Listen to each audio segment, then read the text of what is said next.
Hello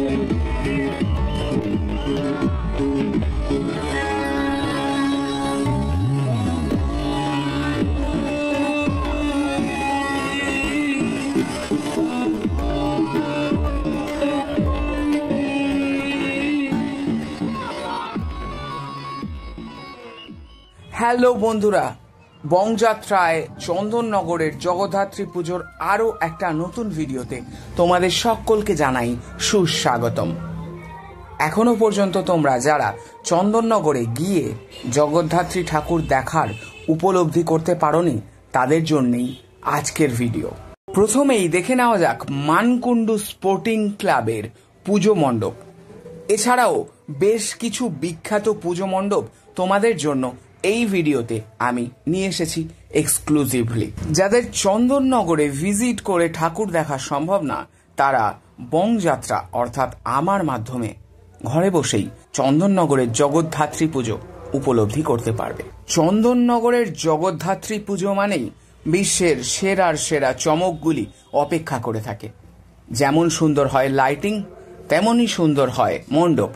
আর প্রতিমা নিয়ে আলাদা করে বলার মতো কিছুই থাকে না, কারণ চন্দননগরের প্রতিমাগুলো একের থেকে আর এক সেরার সেরা। একটা রেডি হয় আর একটাকে টক্কর দেওয়ার জন্যই। তো সেই রকমই বেশ কিছু ঠাকুর তোমাদেরকে আজকে শেয়ার করছি আমি। এইবার দেখে নেওয়া যাক নতুনপাড়া পুজো কমিটির পুজো। এদের এবারের থিম মনের মানুষ। বাঁশ দিয়ে পুরো মণ্ডপটি তৈরি করা হয়েছে। ভেতরে ঢুকলেই বাম সাইডে লক্ষ্য করা যায় প্রচুর বাউল মিউজিশিয়ান এখানে বাদ্যযন্ত্র নিয়ে বসে আছেন। তাছাড়া পুরো মণ্ডপ জুড়েই রয়েছে বাউল সম্প্রদায়ের নানান চমক। মেনলি এইবারের মণ্ডপটা বাউল সম্রাট লালন ফকিরকে ডেডিকেট করে করা হয়েছে। বেশ কিছু লালন ফকিরের ছবিও লক্ষ্য করা যাচ্ছে।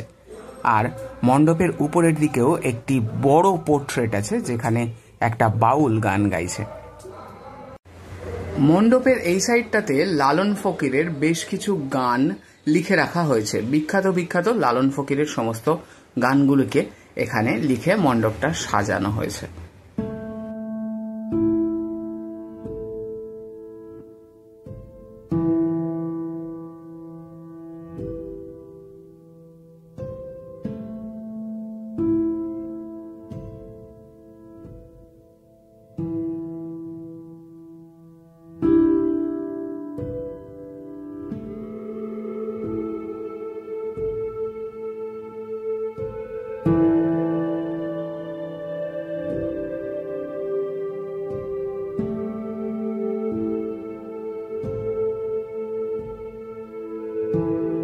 এই নতুন পাড়ার মাতৃ প্রতিমাটিও চমৎকার হয়েছে।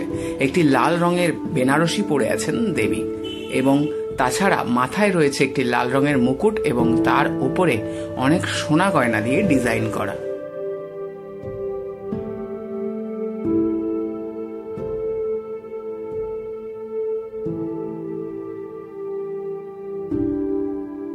দেখে নেওয়া যাক পরের পুজো মণ্ডপ।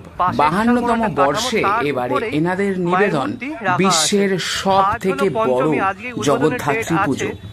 দুঃখের সঙ্গে জানাচ্ছি যে এই মণ্ডপটি বর্তমানে আর অক্ষত অবস্থায় নেই। বিগত ঝড়ের কারণে মণ্ডপটি ভেঙে পড়ে। এইবার দেখে নেওয়া যাক চন্দননগরের আরও একটি বিখ্যাত পুজো, নিয়োগী বাগানের পুজো মণ্ডপ। এটাই হলো নিয়োগী বাগান পুজো মণ্ডপের প্রথম অংশ। দুধারেই পাখির ডানার মতো একটা অংশ এখানে স্ট্রাকচার তৈরি করা হয়েছে, আর মানুষের মুখমণ্ডল তৈরি করা হয়েছে রাস্তার দুপারের ওয়ালে। এইভাবে পুরো প্যান্ডেলটা সাজানো আছে।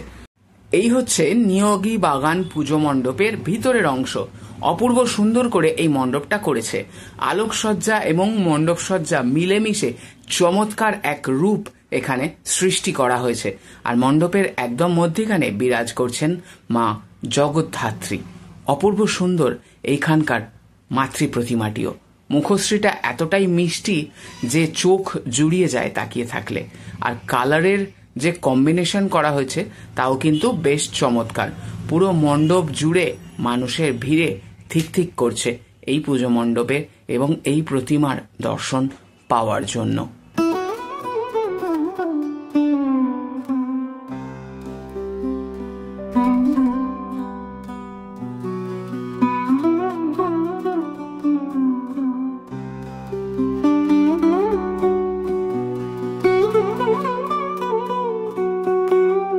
এইবার দেখে নেওয়া যাক মানকুণ্ডু সার্কাস মাঠের পুজো মণ্ডপ এবং দেবী প্রতিমা। এই প্যান্ডেলটি এবারে বেশ চর্চা, বেশ ভাইরাল একটা প্যান্ডেল, কারণ এইখানে লাইভ অঘরী নৃত্য চলছে। সেই নৃত্য তোমাদের সঙ্গে শেয়ার করব, দেখতে থাকো।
Good job!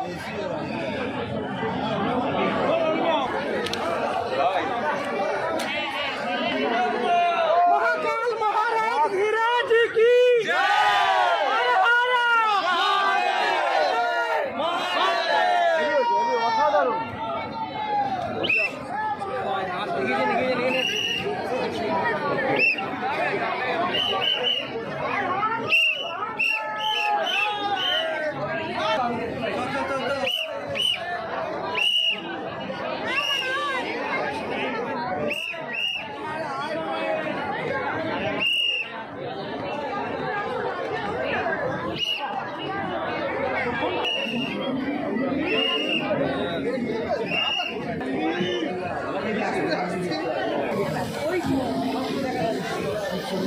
ওই যাক ওই ভিতর দিয়ে যাক জল বেরোচ্ছে মাথাটাও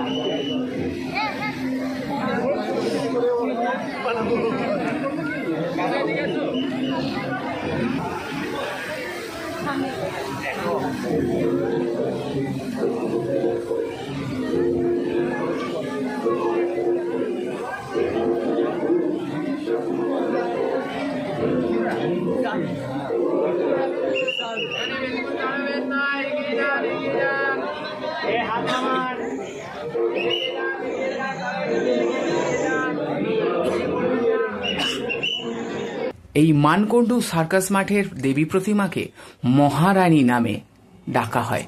এখানকার দেবী সত্যি মহারানী। চোখগুলো এবং মুখ কতটাই মিষ্টি তা আপনারা নিজেরাই দেখতে পাচ্ছেন। আর দেবী প্রতিমার মাথায় বিরাজ করছেন প্রভু জগন্নাথ দেব। পুরো সোনালী বর্ণের সাজে দেবী সজ্জিতা এবং গোলাপি রঙের মালা পরে আছে। সিংহের মাথার মুকুটটিও চমৎকার, আর সিংহের চোখের কালার বেশ ভয়ানক। অপূর্ব লাগছে দেবী প্রতিমাটি দর্শন করতে।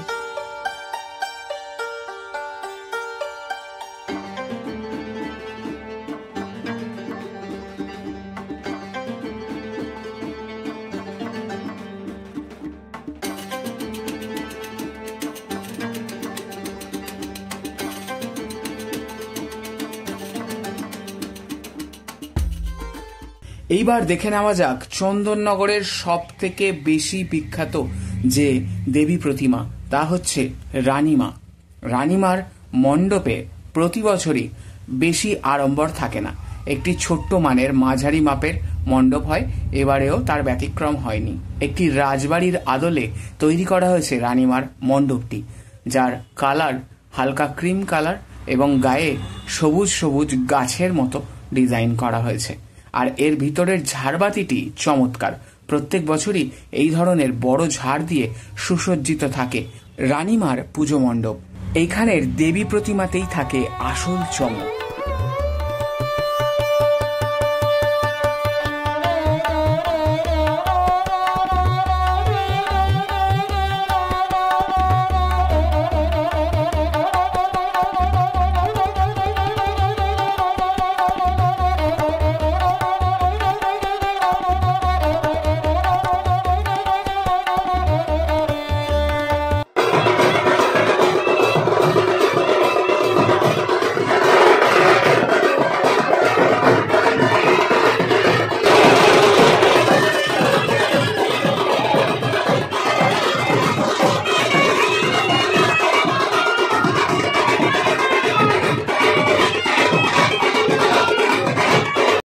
এইবার দেখে নেওয়ার পালা লিচু তলার পুজো মণ্ডপ।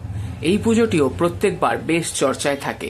এবারে এই মণ্ডপটির সামনের অংশটা প্রচুর সাইকেলের চাকা দিয়ে তৈরি করা, আর উপরে একটি সাইকেল চালাচ্ছেন একটি ব্যক্তি, যিনি সকালবেলা আমাদের ঘরে ঘরে পেপার ডেলিভারি করে থাকেন।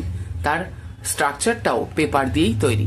মূলত এই মণ্ডপের এবারের ভাবনা ধীরে ধীরে যে পেপার আমাদের জীবন থেকে বিলুপ্ত হয়ে যাচ্ছে সেই বিষয়েই, মোবাইল ধীরে ধীরে কিভাবে গ্রাস করছে মানুষকে সেই নিয়েই সচেতনতা।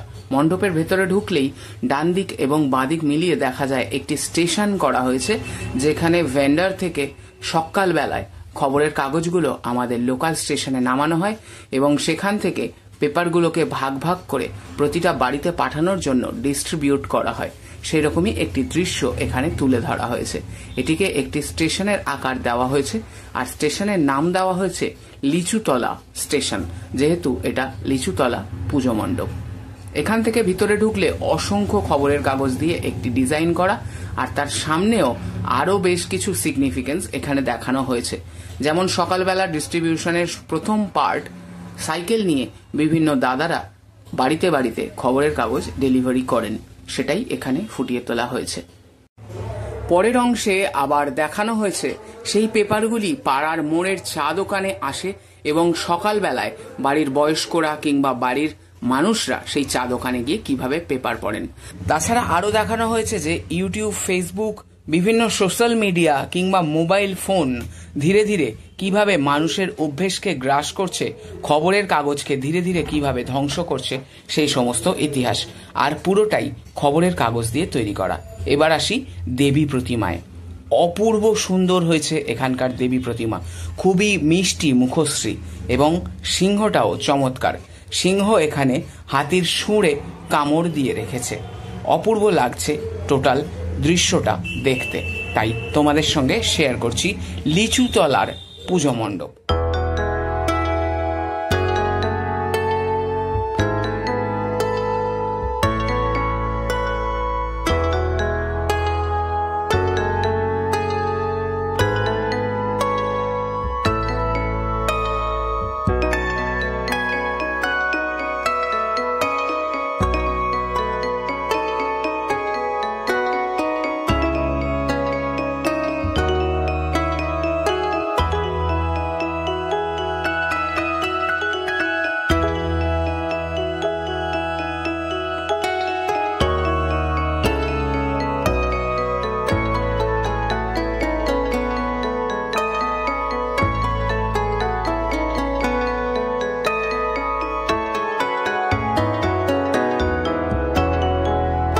এইবার দেখে নেওয়া যাক হাটখোলা মনসাতলার পুজো মণ্ডপ।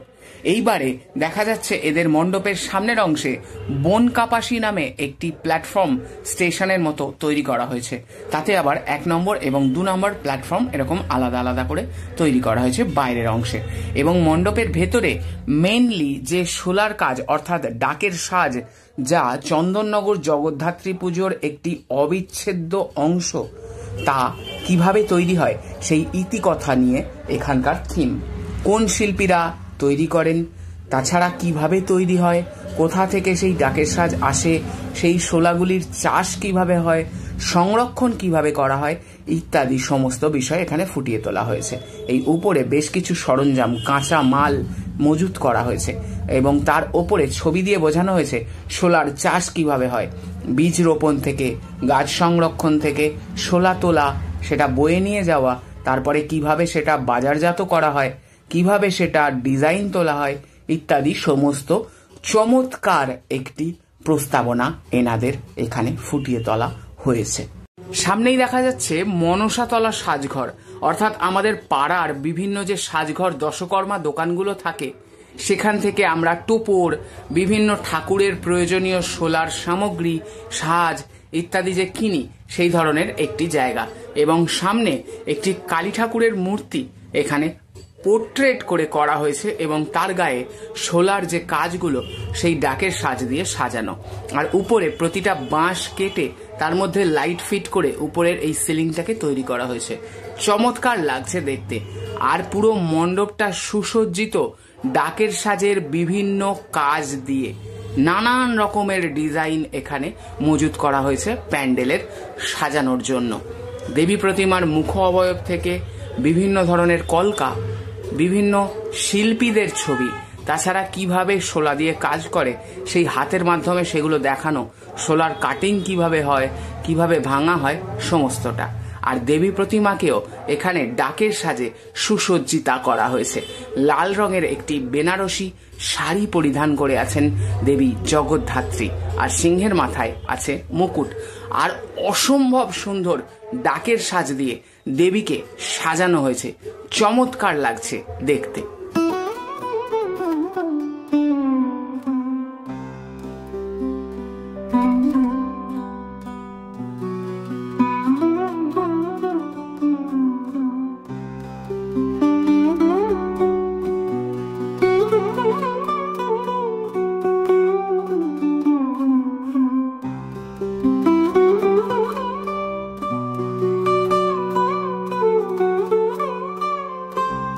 এইবার দেখে নেওয়া যাক আরো একটা ফেমাস পুজো, রথের সড়কের পুজো মণ্ডপ। এই পুজো মণ্ডপটার বাইরের অংশটা পুরো বাঁশ দিয়ে স্ট্রাকচারটা তৈরি করা হয়েছে, আর তার মধ্যে একটি কাঠের মধ্যে নৌকোর আকৃতি করা এবং মানুষের প্রতিকৃতি তৈরি করা। চমৎকার লাগছে বাইরের অংশটা দেখতে। পুরো প্যান্ডেলটা বাইরে থেকে যতটা সুন্দর, ভেতর থেকে তার থেকেও বেশি সুন্দর। ভিতরের যে ডেকোরেশনটা করা হয়েছে এবং লাইটের যে কাজটা করা হয়েছে, চমৎকার লাগছে ভিতর থেকে দেখতে। আর এই প্যান্ডেলে থিমের মাধ্যমে বেশ কিছু সামাজিক সচেতনতাও দেওয়া হয়েছে। যেমন তার মধ্যে প্রথম হচ্ছে এটি, এখানে দেখানো হয়েছে একটি দম্পতি তাদের ভাঙা হৃদয়কে সেলাই করে জোড়া লাগাচ্ছে। একটি সম্পর্কের মধ্যে নিজেদের আন্ডারস্ট্যান্ডিং খুবই প্রয়োজন। যদি কখনো কোনো কারণে নিজেদের হৃদয় ভাঙে, তা আবার নিজেদেরকেই সযত্নে জোড়া লাগিয়ে সেই সম্পর্ককে এগিয়ে নিয়ে যাওয়াটাই আমাদের কাজ। এইরকম নানান ধরনের বার্তা এখানে দেওয়া হয়েছে। আরও একটা দেখা যাচ্ছে যে এক পরিশ্রমী বাবা, তিনি তার কাজ করছেন কিন্তু সন্তানকে স্নেহ করতে ভুলছেন না। আর এখানে একটি ঠাকুমা বা মায়ের মতো প্রতিকৃতি করা হয়েছে। আবার দিদি তার ভাইকে রাখি বাঁধছে, এই ধরনের সামাজিক বার্তা দেওয়া হয়েছে। চমৎকার হয়েছে এই প্যান্ডেলটি।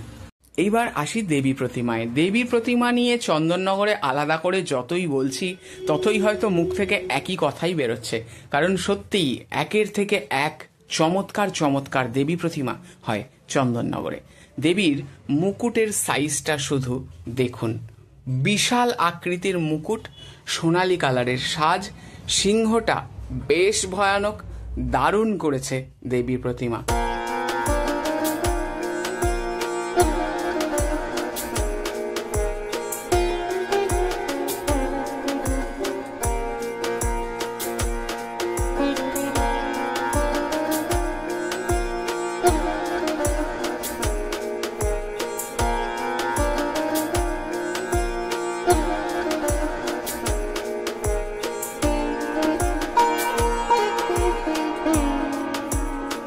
এইবার দেখে নিই পাদ্রিপাড়া পুজো কমিটির পুজো মণ্ডপ।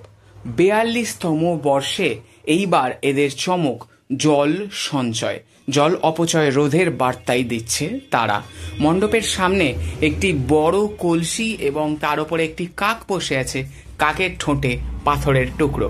আমরা প্রত্যেকেই ছোটবেলায় একটি গল্প পড়েছিলাম যে পিপাসার সময় কাক কিভাবে মাটির কলসির তলার জল তুলে খেয়েছিল, সেটাই এখানে ফুটিয়ে তোলা হয়েছে। আর মণ্ডপের চারিধারে কল থেকে জল পড়ছে এবং মণ্ডপের ভেতরেও তাই এইরকম ভাবে এই মণ্ডপটাকে সাজিয়ে তোলা হয়েছে। ভেতরের অংশে থার্মোকল কেটে কেটে বিভিন্ন জল পান করছে সেই দৃশ্য দেখানো হয়েছে। আর প্লাস্টিকের বোতল, জলের ব্যারেল, এইগুলো দিয়েই মেনলি এখানকার থিম করা হয়েছে। আর উপরে গাছপালা এবং তাতে প্রচুর পাখি, কারণ অরণ্যই পারে জল সংরক্ষণ করতে। আর যখন জল নিয়ে হাহাকার পড়ে সেই দৃশ্য কেমন হয় সেটাও এখানে ফুটিয়ে তোলা হয়েছে। চমৎকার এই প্যান্ডেল এবং এই বার্তা অবশ্যই সবার মনে রাখা উচিত। জল অপচয় না করে অবশ্যই প্রয়োজন অনুসারে ব্যবহার করা, প্রয়োজনে জল সংরক্ষণ করা, এটাই আমাদের এখন শেখা উচিত। কারণ যেভাবে জল নষ্ট হচ্ছে আর খাদ্য জলের লেভেল যেভাবে নিচে নেমে যাচ্ছে, পরবর্তী প্রজন্মর কাছে কিভাবে পানীয় জল আসবে তা খুবই মুশকিল বলা। প্রতিমাটি অ্যাজ ইউজুয়াল ফাটাফাটি।